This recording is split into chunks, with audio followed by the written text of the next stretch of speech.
This is an Eye on Annapolis bonus podcast.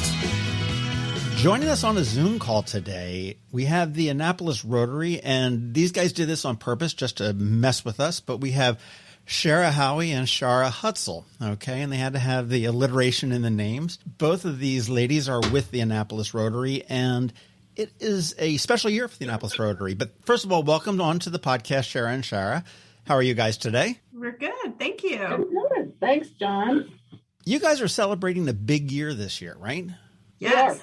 It's the Rotary's 100th birthday. 100th birthday. You guys don't look a day over 35. That's Thank you. I wanted to back that down a little bit. I was going to go with another number, but I said, no, we're going to go 35 and be safe here. But, oh, no. So his first thought wasn't 35, Chara. What does that say about us? I just say we're going to roll with that because this is a podcast and nobody sees our faces. But 100 years, I mean, and to be honest with you, I'll show a little bit of my ignorance. And I didn't realize that, I know Rotary is an international organization, but I didn't realize that it was that old of an organization, much less the one that's right here in Annapolis. So when did you guys get founded? So this club was founded in 1921. The actual birthday is February 11th. No pressure on getting this edited. Okay, thank you. You're welcome. And it started with 7 members. And in 2021, we were up to a little over 140 members. Wow. And you guys are one of 2 Rotaries in town.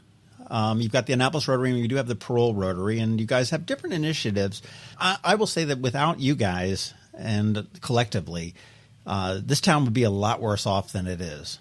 You know, the Rotary itself, I did a quick little wiki search, was founded in Chicago in 1905. And if you say you were 1921, you guys are probably one of the original clubs, weren't you? Well, we certainly were, I feel like, in the first wave. You know, I think in that 20 years. That's crazy. It started here in the United States, that it did expand quite a bit within the United States. Well, I'll tell you, a 100th birthday is just as big, if not bigger, than a 35th birthday like you guys just recently celebrated. So what is... I love that we're going with that. Yeah. But what is the Rotary doing? I mean, I can't imagine you're going to let 2021 go by, COVID or not, without celebrating this gigantic milestone for what the club is. Yeah, actually, we've got many things scheduled for this year. COVID put a bit of a cramp on it, only because we didn't know where we were going to be in 2021. We didn't, and we still don't exactly know, where we're going to be. However, with the vaccinations and moving forward on all that, one of the biggest things we're going to do, and this is for the club itself, is a centennial celebration that's happening on September 25th. It was originally scheduled for May. We did kind of take a step back and say maybe, because we want this truly to be a celebration for the club. We're so used to doing things for for the community, raising money for whatever. We kind of decided we really wanted to have a celebration for ourselves. Now, us being Rotary, that's also now morphed into fundraising for the community as well. But on September 25th, we're going to have an outdoor event at the Charles Carroll House grounds, right behind St. Mary's School on Spot Creek. We're super excited about that. We think that's going to be a great way to really celebrate all the accomplishments that the club has done in this past 100 years. Now, is that going to be a gala, like the typical gala that you guys would have? Yeah, we're shying away from the gala term because we want it to be a lot more accessible than that. We want it to be, and it's not just for Rotarians. We are going to open it up to the public, our partners, the people we've worked with in the past. We do have a cap on how many we can take, but we are going to open it up to the public because the club has touched so many people in our area. We've made so many relationships, and we've helped so many people. So we are going to open that up. I will say that you guys are known for the Crab Feast, which is 75 years. And we'll be celebrating 75 this year. 74 years of a crab feast and 1 year of a crabs to go. And you guys did a fantastic pivot on that. The other thing that I really see a lot of you guys, and I know that the Pearl Rotary has their books for international goodwill and whatnot, but you guys have really partnered up together with the free little library, and also the scholarships that you provide to our local students that are going to school. And I know that the scholarships are kind of open right now, and year after year after year, you're able to take the money that you raise or the services that you provide, throw them right back into the community. And I think that's just something incredible. And it really goes to the motto of Rotary International, service above self. I mean, which sort of ties into exactly what you were saying, Chara, and that, we're always used to doing something for somebody else, but now, at 100 years, let's celebrate ourselves. And I think that's very admirable. Well, we also want to make sure too. So yes, we are having a celebration and yes, and it's hard for Rotarians to celebrate themselves. Like it's hard. And so we're striving to make sure that they understand that this is a celebration for them. However, the Rotarians really, really are always about service above self. So, we definitely want to make sure that all year long we are celebrating all of our community partners and making sure that we are putting the spotlight on other people as well. So, we're trying to do that in a couple of different ways. More fun things that we're doing is we're going to start a social media campaign. It'll actually start next week after the official celebration, but we are just reaching out to the different organizations that have received grants from us and have them just create a little video showing us and telling us what they were able to do with the money so that we can then celebrate them as well. And we'll be putting those out throughout the year just so that, again, we want to make sure that other people, we want them to understand that, yes, we just turned 100, but we want them to celebrate all the other community partners as well. That would take a lot of bandwidth on Facebook and Twitter when you get all these people telling all the good that they've been able to do with what you guys have done. If they can keep it to 30 seconds to 1 minute. So wish me luck with that. Well, what all else is involved? Do you guys have on the agenda, if you will, for the 100th year? I think I saw something about putting up a flagpole. Yeah, we've located the site on Westgate Circle, right there at the top of Inner West Street. And there's a small park on the outside of that circle that it has I think it's called the Bermundi statue. Yes.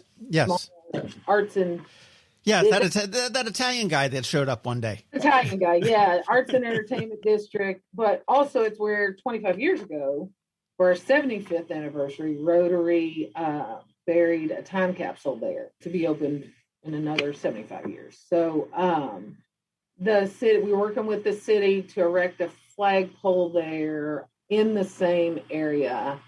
And we are as well starting a fundraising campaign to pay for that and hopefully for money to be given out as grants in a brick raising fund, brick fundraiser, you can buy a brick with your loved one's name on it, your family's name, whatever, and they'll be laid in that area. Fantastic. Well, that puts sort of bookends Annapolis, the historic Annapolis, with flagpoles. You've got Memorial Circle down by City Dock, and then you've got the entrance to downtown, really, which is at the Westgate Circle, which would be there. That's a fantastic idea there. And I'll definitely buy a brick, so I'll have to make sure I do that. It'll go with my one at the library. You will be first on our list to call. We already talked about that. I don't want to be first. Give me second or third on the list. I'll be, okay. I'll be done. That's a deal. We are working on a Rotary history book that will be available for sale. Many of you probably know Ron Baradel, local bon vivant and attorney and very involved. Ron's a past president as well of the club and very involved. And he's kind of taken over this project of writing a Rotary history book. So It's in process of being written. We hope to publish it by the end of the year.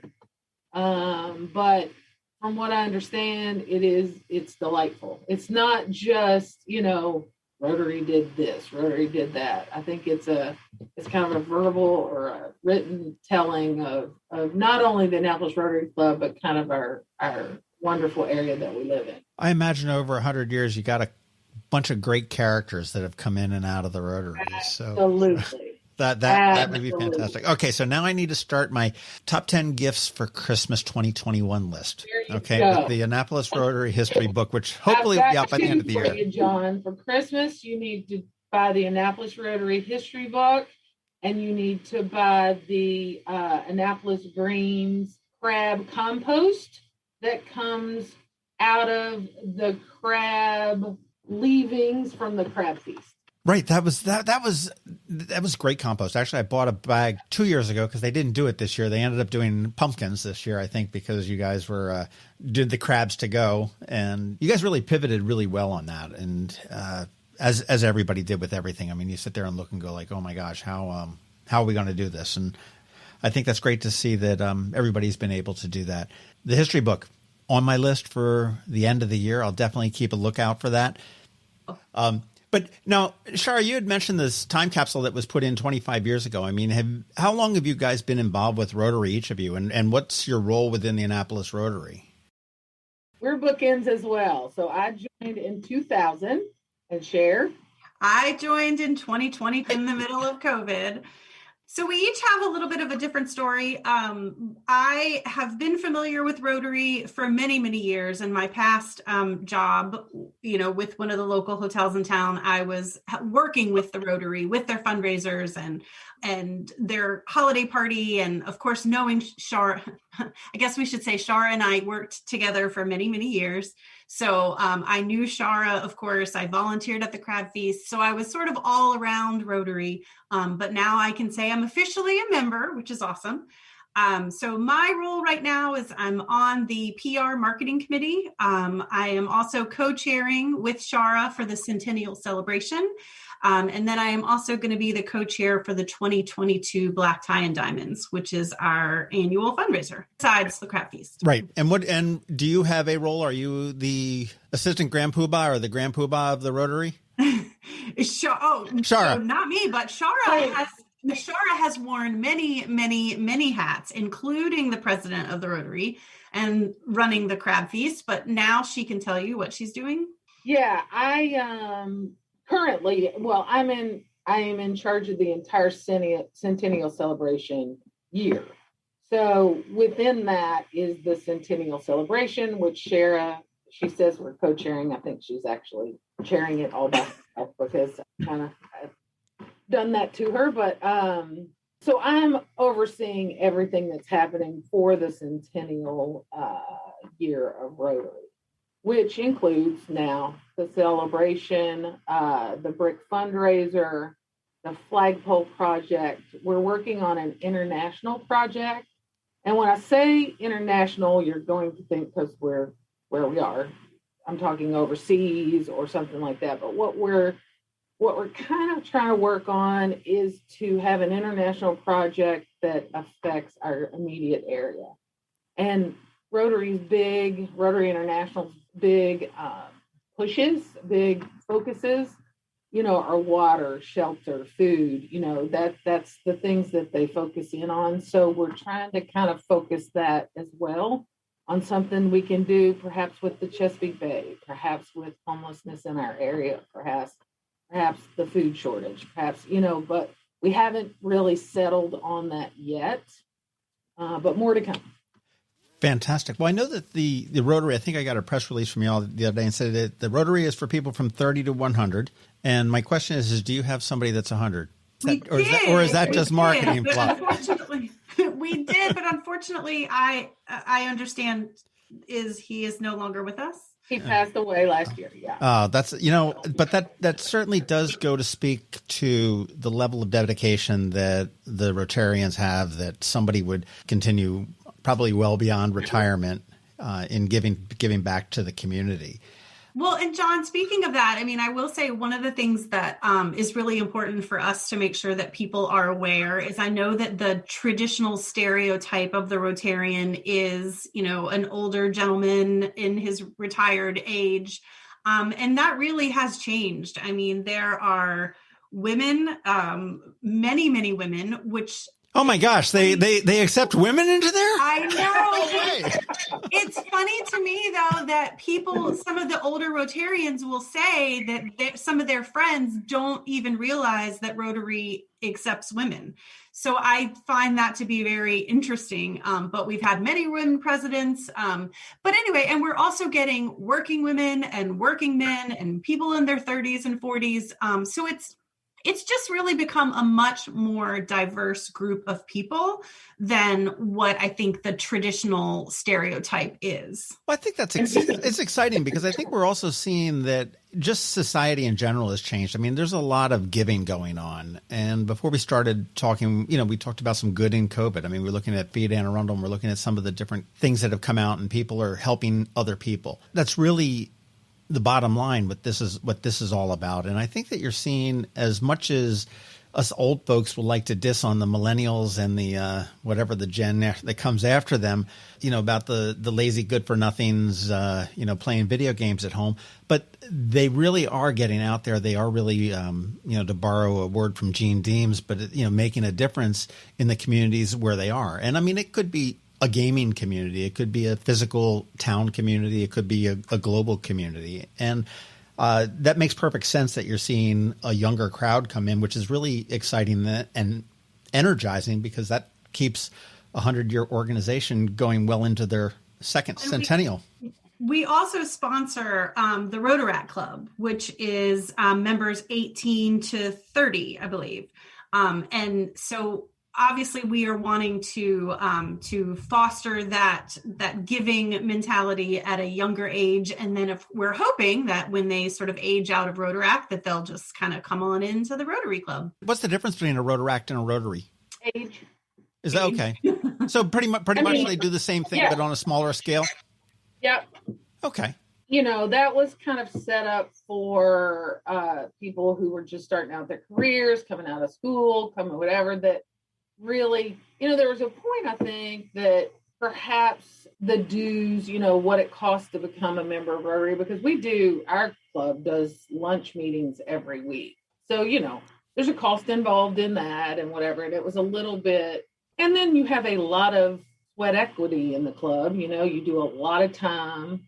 Rotarians are the biggest donators to their own causes. So, there's financial as well. And I think for people just starting their careers, getting out of college, trying to, get on their feet. They want to give back. They just didn't have the time, the money, the whatever. So that really was kind of the bridge. We kind of call it our farm league. That's where they start out, the people that want to really get involved in the community. And then they're able to move on up to the Rotary Club if they want. I'll tell you though, the club itself our club, I think, has done an excellent job in kind of morphing with the times and what we're doing, because we now have multiple groups of clubs. They're all our same club, but they're various groups. So, our traditional group was the Thursday lunch club. We met, that's where we did our meetings every Thursday. And even when I started in 2000, there were people that said, I'd love to join the Rotary. I can't make a meeting every Thursday. I can't, the time commitment's a little too high. So in the past, 5, 6, 7 years, we have made different groups. We now have a breakfast club within our group. We have a happy hour club within our group. Chera, is there any other? No, those are the two main. So, we have the breakfast group and the happy hour group, which meet once a month. But the other great thing is that, let's just say, so for instance, I am a member of the breakfast club. I still have the opportunity, if I think once a month isn't quite enough, or I just want to go and have some fellowship and meet other people and, just attend another meeting. I can still attend any lunch meeting at any time that I want to go to. So, and I can attend the happy hour meeting if I want. So we're all part of the bigger Rotary group, but we just have many more opportunities of when we get to meet. It's just allowed people that have different time schedules, have different financial obligations, different whatever, to become part as well, because that is also the beauty of Rotary. It is not one thing. I mean, people say I don't have the time. They're like, okay, then donate your skills, through whatever your work is, IT, shares event management. Some people are like, I really want to, be involved, but I can do it mainly with my financial means. And so they do it that way. Some people say, I can't do anything, but boy, I can work hard and I can give you my time and I can whatever. So that is the beauty of Rotary now. There's so many ways to be involved and we welcome them all. That was a question that I did have, was that, what's the time commitment? And I knew it was a weekly type of a deal, but you guys have really made it very easy, because my schedule doesn't allow for a 7 a.m. breakfast or a noon lunch or a 5 o'clock happy hour. I can pick it up on the other end of that. Now, do all three of your groups interact? I mean, Chera, you're fairly new. I'm going to presume that you probably don't know everybody that's in the club. You've got 100 people. Well, that would make sense. You've only got the breakfast club that you're doing, and I keep wanting to sing "Don't You Forget About Me." Going back into the 80s, but I imagine that makes it so much easier to be able to meet people. Right. Well, the breakfast club and the happy hour clubs are smaller than the traditional lunch club. Now, I will say 2021, of course, there's COVID. So I have not been to an actual meeting. Let's put it this way. Before COVID, I was thinking about joining, and I did go to actual in-person meetings, and everyone was lovely and very welcoming as a prospective member. Now that I am a member, I'm seeing everyone's lovely faces on Zoom. And so when you go to the lunch club, because there's so many people on it, there's not as much opportunity to talk to everyone and to really get to know everyone. In the breakfast club, there's fewer of us and fewer of us even on the Zoom. So we do have an opportunity to speak. People are really great about reaching out and saying, hey, let's do a quick one-on-one, because they want to get to know a new person. So that's really nice. But the other really important thing is joining the committees, that you just get thrown in, and I don't mean that in a bad way. I mean that in a great way. You get thrown in, and that's when you have the opportunity to meet people, because you're working together. And even though we're working together through Zoom, I'm really, really looking forward to the day when I can actually meet these people in person. Well, that's exciting. Well, you can get all the information, I'm sure, at the website, which is annapolisrotary.org. Again, your main fundraiser, if you will, the main event that you put in is the Crab Feast. And I think that it's pretty cool how that's evolved. We're going into the 75th, which will be, I saw the date, August 6th, I think, which is the day always before Navy football's Fan Fest. And it always amazes me how I can go into Navy Fan Fest and not smell like crabs in the stadium. I don't know how you do it to get that all cleaned up in 18 hours. But it's, you've really evolved that event as well. I know that you've worked with Annapolis Green to make that an entirely no waste event, which is phenomenal considering the location where we are, where we're on the Chesapeake Bay, where everything is evolved around ecology and the health of the bay and everything else. So that's, fantastic. The free little libraries are fairly new. That's a fairly new thing in the world, but they're also a wonderful thing. That actually was born out of COVID. So essentially what we wanted to do is we wanted to do quick impact. So through the breakfast group and during COVID, we decided that we wanted to do these quick impact ideas, so that if you can go out and you can clean up Rowell Boulevard for 2 hours, you've done a quick impact event. What I'm not 100% sure about is I believe that the little free libraries were already in progress when we did come up with these quick impacts. So forgive me if I have my facts a little bit not correct. But that is part of, we just wanted to have an impact on the community, of course. And with these quick impacts during COVID, it's a great way for people to be able to see each other socially distanced under a mask, and still feel like you're doing something in the community. So well, one thing I love about that, and I remember seeing the first one, I think it was in Eastport, probably 7 or 8 years ago. And it was a woman that said, hey, you know, we should give books to these kids that are in the neighborhood. I saw this great program called the Little Free Library, and my husband or whatever it was built a mailbox with a box on top of it. And that was it. And they popped up periodically. But when you guys took over, I mean, they started popping up all over the place. I know there's one, I pass one every morning when I go down for a walk down at the Annapolis Maritime Museum, the park side off of Edgewood Road. I see one there every time. I know they're in Eastport. I know they're pretty much everywhere. And the concept is really great that if, you know, we're all much more rich if we can read. And so you just go in and you see a book. I mean, there's no Dewey Decimal System. There's no checking out or library cards needed. If you see a book that looks like it might be interested, you take it, you read it at your leisure and bring it back to that library or another library. And it's just wonderful. So a couple of things with ours. So each library has a librarian, essentially. And the way that these work is that people don't have to give the books back. It's actually theirs. They can keep it if they would like. And then the other thing is they all are, it is sort of like the Dewey Decimal System. They're all cataloged. And the librarian goes and can sort of scan, right? How many books are still there? How many books have been taken? And then we have a way to then refill it. So they actually do get seen and get refilled once a week, I believe. Oh, I believe it's once a week. And so it's an ongoing process, and it's all computerized so that we know what types of books are people really interested in, what types of books are doing well at that particular library. And if those types, say it's about sports, right? And if sports are doing great at that library, but sports aren't doing great at another one, we can, switch and make it so that we're really catering towards the books that people in that community want to have. Very cool. Now, do you work with the Parole Rotary and their Books for International Goodwill at all, as far as getting some of the books? Do you know? Or Yes.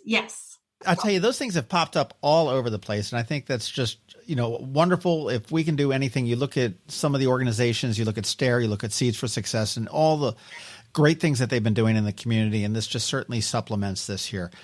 Annapolis Rotary is always looking for new members, I'm assuming. Always. Absolutely. And how does one go about becoming a member of the Annapolis Rotary? The best way is just to come to a meeting. Right now it's through Zoom. So, I would say our website will tell you when our meetings are. And we also have a link, an email. I think it goes to the secretary just to say I'm interested in joining the club. They'll invite you to the Zoom meeting now. So you can see what's going on. But that's usually the best way. Come in, meet the people, learn about what we're doing. And then there's just a process after that after so many times, you have to come so many times. You have to, put in an application. It goes through the process, and then we welcome you in with open arms. I will add, we also have a membership chair. Her name is Liesel. And so you will be able to find that information on the website, and her email is there as well. So you could always email her, say that you're interested, and she could help you through the process of attending your first meeting. Fantastic. Well, anybody that needs the information, AnnapolisRotary.org is the place to go.